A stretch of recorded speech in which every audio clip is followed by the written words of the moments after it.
Well, everybody on YouTube, if you're new to my YouTube channel, if you guys can please give the video a thumbs up, kindly subscribe to my page, and thank you guys for your support. I really appreciate it. Now, this video is called Medellin, Colombia, El Centro, How to Avoid Dangers. Now, the reason I decided to make this video is for the simple fact that we have tourists that are American tourists as well as tourists from different parts of the world that are going to Medellin, and basically they're asking themselves where to go, where not to go.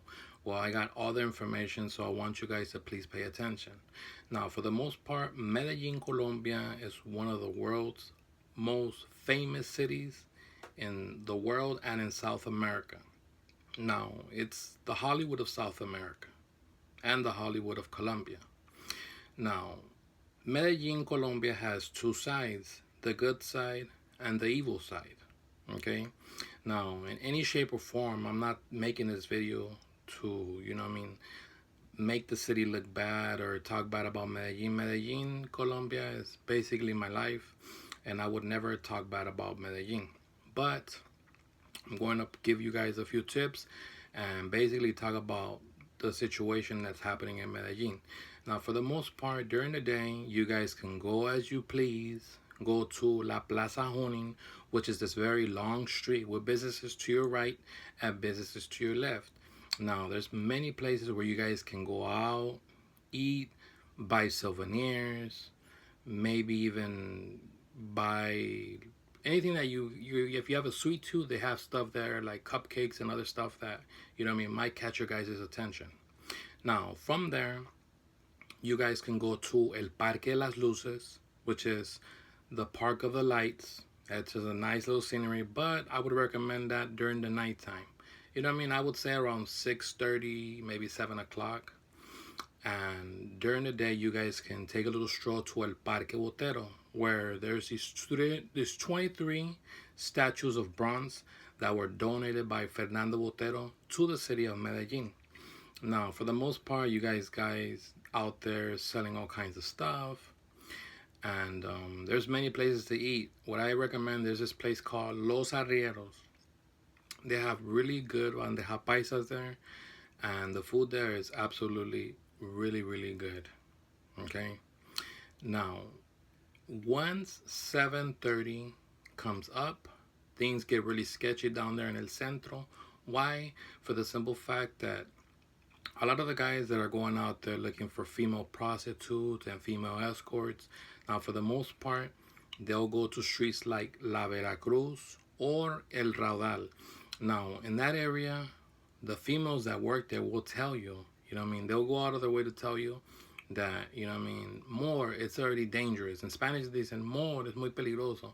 So once they tell you that, it's no longer safe to be there, the best thing for you to do is just hop in the taxi or hop on the metro and go to 70th Street or Laureles or El Poblado or wherever you're going to be, and just hang around the little area where you're going to be at, where you live at. So that way, you don't put yourself at risk and you don't put yourself in danger, because in reality, you're there to enjoy the city and enjoy the culture. Okay? Now, every city operates different. Okay?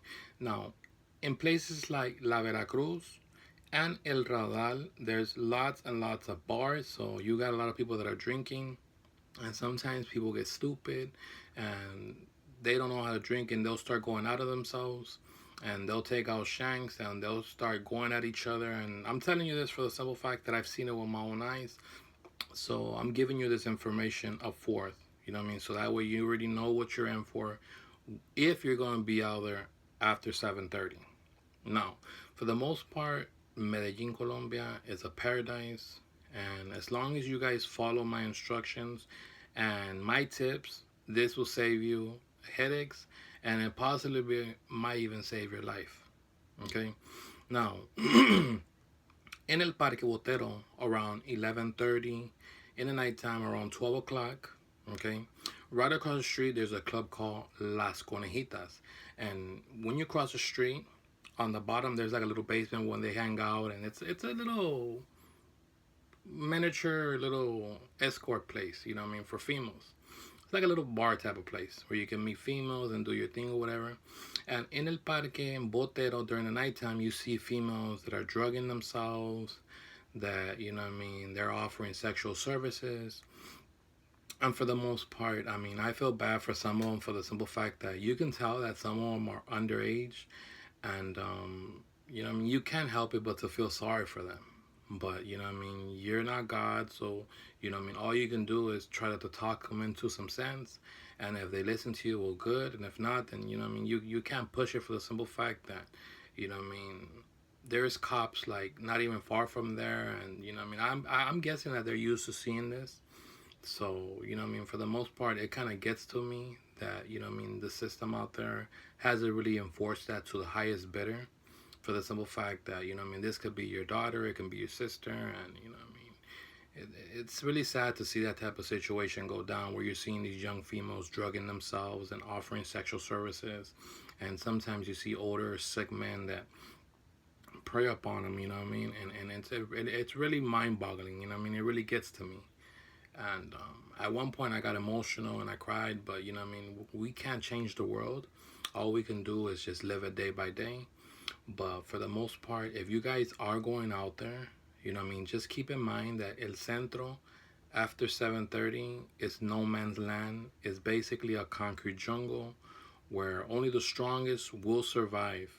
And for the most part, you guys got some from the comunas that come down there, and they prey on people. You know what I mean? They prey on people. They study your posture. They analyze you from head to toe. And if they see you slipping, 9 times out of 10, they're going to roll up on you. They're going to engage you in casual conversation. They're going to ask you, how long are you going to be there? If you have family there, to see if you know the area. And once they start, you know what I mean, doing intel on you, from one minute to another, they're gonna engage you in conversation. They're going to invite you somewhere casually, so that way, you know what I mean, you can gain trust. And you might get confronted by 2 or 3 members. You know what I mean?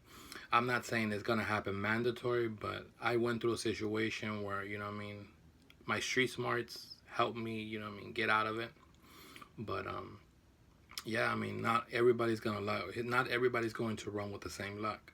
Now, if you're going to Medellin, Colombia, I would suggest that you guys make friends there. I would suggest that you guys sharpen up on some Spanish, for the simple fact that, like I told you guys, Spanish is a mandatory in every Latin part of the world that you go to, for the simple fact that that can save your life. It can save you from a lot of headaches. It can save you from people not scamming you guys out of money. And for the most part, you guys getting the full experience of what it is like to visit any Latin country around the world.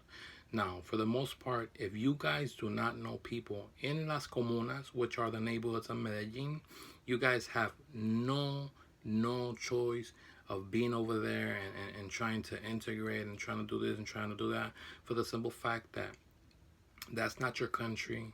Those are not your neighborhoods. And you guys, by doing so, by being out there in those comunas, are exposing yourself to dangers, for the simple fact that in those neighborhoods, in las comunas like La Popular and La Comuna 13 and Santo Domingo and other comunas of Medellin, like Castilla and Belén, there's gangs that are fighting for control of the territory. And if they see that basically you're somebody who's going into invisible lines, then, you know what I mean, that can off top be a 187. You know what I mean? And we don't want you to go to that. We want you to go to Colombia and get the full experience of what it is like to be in Medellin, Colombia, and Colombia in general. Now, if you guys are going out there and you have any questions, please make sure to leave a comment on the video below. And if you guys like this video, please make sure to give the video a thumbs like.